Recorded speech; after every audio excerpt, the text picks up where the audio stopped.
તમારા મોતના 1 કલાક કે 5 કલાક પછી લોકો ખાવાનું ખાવા મળશે.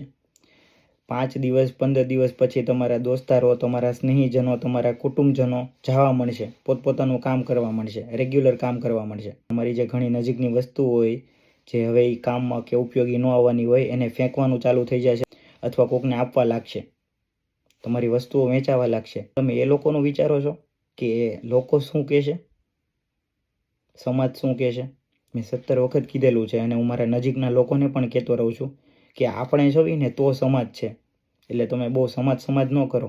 તમારે જે કરવું છે, તમારે કંઈક આગળ વધવું છે, કંઈક તમારે એક એવો રસ્તો પસંદ કરવો છે કે તમારા સમાજમાંથી કોઈ નથી પસંદ કર્યો તો તમે કરો, તમે આગળ વધો. કેમ કે એ બધું ભૂલાઈ જાય. તમારા મોત પછી બધું ભૂલાઈ જ જવાનું છે. લોકોને કાંઈ યાદ નથી રહેવાનું. તો તમે એની ચિંતા કરતાં તમારા જીવનમાં તમે આગળ ન વધતા હોય તો એ તો કંઈ મહત્વનું નથી ને. હું આ જે બધી સલાહ આપું છું એ કે મારા જીવનમાં કંઈ બધું કાઢી નથી લીધું કે ઉખાડી નથી લીધું, પણ હું અત્યારે એવી પ્રોસેસમાંથી જાઉં છું કે મને વિશ્વાસ છે કે હું આજ નહીં તો કાલ કાંઈક તો કરીશ અને સારું જ કરીશ અને મમ્મી પપ્પાને પ્રાઉડ થાય એવું જ કરીશ.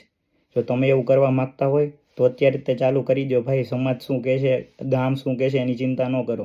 કહેવાવાળા તો કહેતા રહે અને કરવાવાળા કરી લે.